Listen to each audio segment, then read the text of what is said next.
Assalamualaikum warahmatullahi wabarakatuh.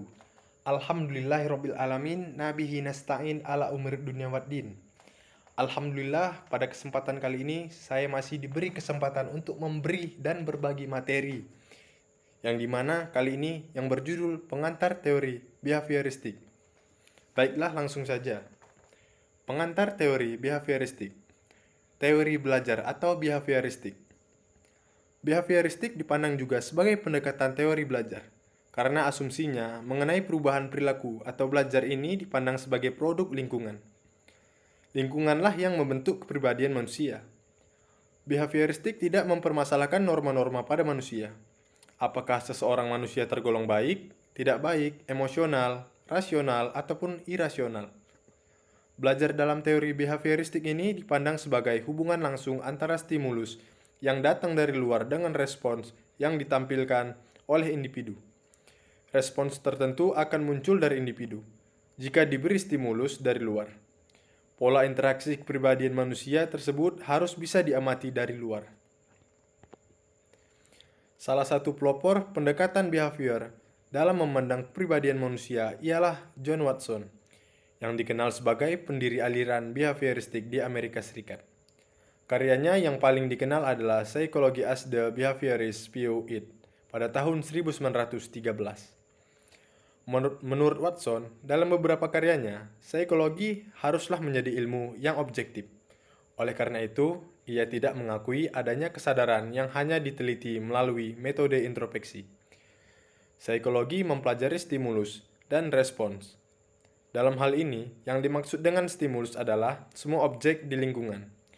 John Watson tidak mempercayai unsur hereditas atau keturunan sebagai penentu perilaku. Perilaku manusia adalah hasil belajar sehingga unsur lingkungan sangat penting. Jadi, menurut pandangan John Watson, adalah perilaku manusia ditentukan oleh faktor eksternal. Teori belajar behavioristik ini berorientasi pada hasil yang dapat diukur dan diamati. Pengulangan dan pelatihan digunakan supaya perilaku yang diinginkan dapat menjadi kebiasaan.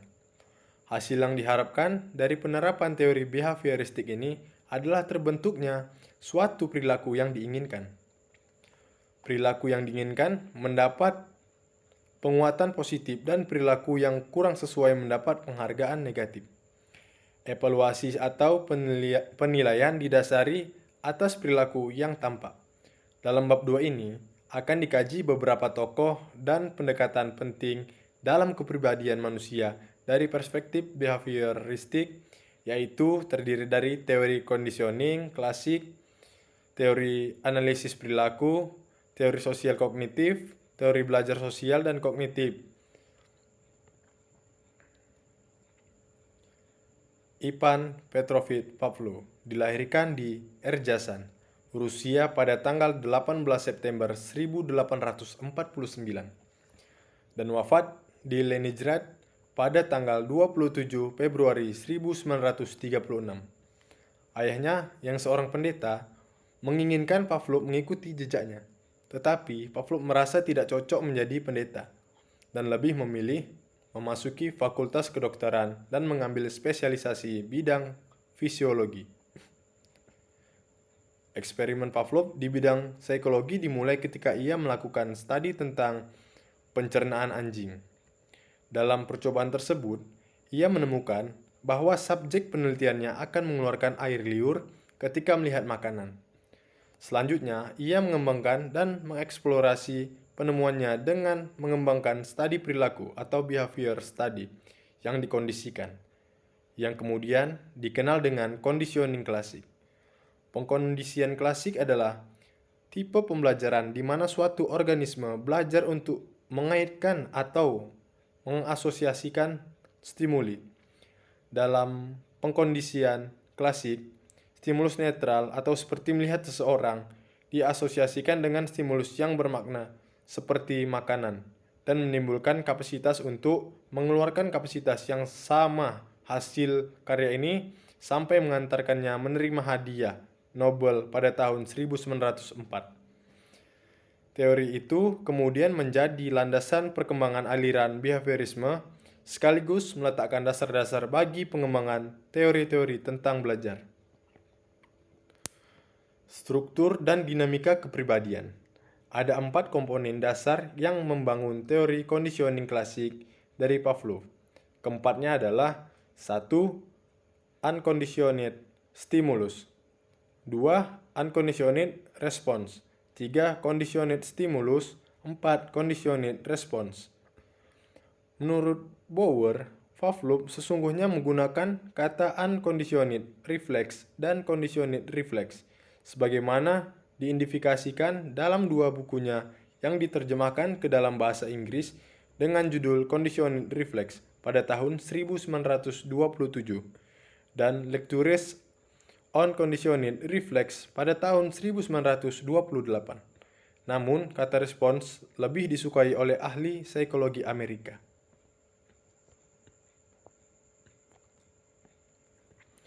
Konsep dasar dalam eksperimen Pavlov dalam memahami terjadinya conditioning yaitu 1. Stimulus netral, yaitu stimulus yang terjadi sebelum conditioning dan tidak berpengaruh terhadap respon yang diinginkan. 2. Stimulus alami atau unconditioned stimulus. Stimulus yang bisa menimbulkan respon secara alami dan perlu dipelajari terlebih dahulu. 3. Stimulus bersyarat atau conditioned stimuli. Stimuli yang tadinya netral setelah proses conditioning dapat menimbulkan respon yang diinginkan atau respon bersyarat. 4. Respon alami atau unconditioned response, yaitu respon yang terbentuk setelah proses conditioning atau sebagai akibat dari pemasangan stimulus alami dan stimulus bersyarat secara berulang-ulang. Pertumbuhan dan perkembangan kepribadian conditioning klasik. Berbagai pola berpasangannya CS, UCS dalam conditioning, ada 5 macam prosedur pemasangan CS dan UCS dalam proses conditioning yang masing-masing mempunyai tingkat efektivitas tersendiri. 1. Delayed conditioning. Dalam conditioning pola ini, CS muncul terlebih dahulu dan menghilang pada saat atau selama kemunculan UCS. Sebagai misal, pada suatu malam yang gelap gulita, muncullah badai topan yang dahsyat. Malam yang gelap hadir sebelum badai dan tetap ada pada saat badai terjadi. 2. Trace conditioning. CS muncul terlebih dahulu dan menghilang sebelum kemunculan UCS. Contohnya adalah panggilan ibu atau CS kepada anaknya untuk makan. Panggilan itu muncul dan menghilang sebelum makanan UCS dihidangkan. 3. Simultaneous conditioning atau conditioning simultan. CS dan UCS dihadirkan secara bersamaan. Misal ketika kita memasuki restoran, suasana restoran dan bau makanan hadir secara bersamaan. 4. Backward conditioning atau conditioning terbalik. UCS justru muncul dan berhenti sebelum CS. Misalnya suara bel sekolah, tanda istirahat, yang sebelumnya tercium bau masakan di kantin sekolah. 5. Temporal conditioning atau conditioning temporer. UCS dimunculkan dalam jarak waktu yang telah ditentukan dari CS.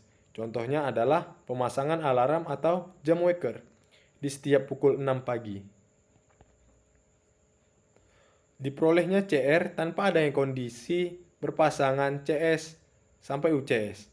Walaupun kebanyakan CR diperoleh melalui pengalaman langsung, banyak stimuli mampu menimbulkan CR secara tidak langsung. Meskipun suatu stimulus tidak pernah secara langsung dipasangkan dengan UCS, ia bisa saja menimbulkan CR.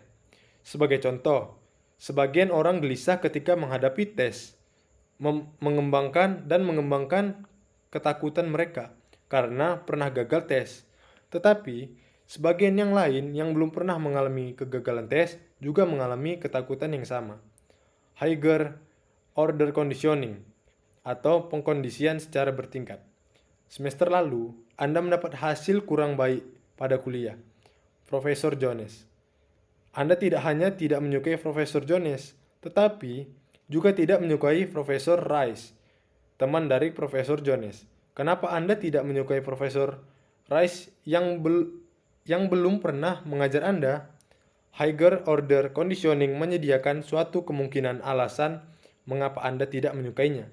Pavlov pada tahun 1927 mengamati bahwa setelah berpasangannya beberapa CS sampai UCS, kemunculan CS dengan stimulus netral yang lain, CS-2, memungkinkan CS-2 menimbulkan CR. Desensitasi sistematis, penerapan teori Pavlov dalam terapi. Teori conditioning Pavlov bisa digunakan untuk mengubah perilaku fobia. Prosedur yang disebut dengan desensitisasi sistematis ini telah digunakan untuk menghilangkan fobia. Misalnya, seseorang sangat takut dalam ujian. Ketakutan ini bisa saja disebabkan dirinya tidak menguasai pelajaran. Apa yang dapat dilakukan agar ia bisa menjalani ujian tanpa merasa takut? Jawabannya adalah desensitisasi sistematis, suatu terapi yang dikembangkan oleh Joseph Wolfe untuk menghalangi munculnya rasa takut dan menekan perilaku fobia. Terapi Wolfe ini menggunakan teori conditioning Pavlov.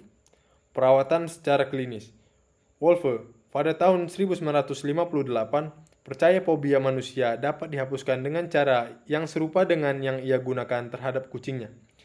Ia menggunakan 3 macam cara untuk inhibisi, yaitu relaksasi dan pernyataan tegas.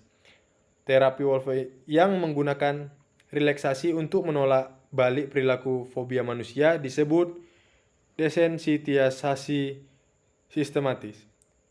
Desensitisasi melibatkan relaksasi selagi membayangkan peristiwa yang menyebabkan ketakutan.